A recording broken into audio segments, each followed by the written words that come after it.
she'rlar aytishni o'rgandik qizim. Bitta gapirishdan boshlab mana she'rlar aytishni o'rgandik. Saboshiga kelgan vaqtimiz ikkala farzandim ham juda ham bo'sh edi.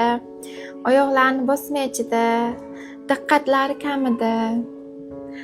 She'rga kelganimizdan keyin o'zgarishlar sezdik.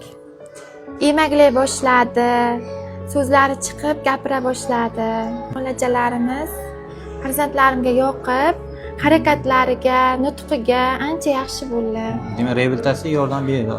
Juda ham yaxshi yordam berdi. Shuning uchun har safar vaqti she'rga olib kelib, lecheni oldirib turamiz.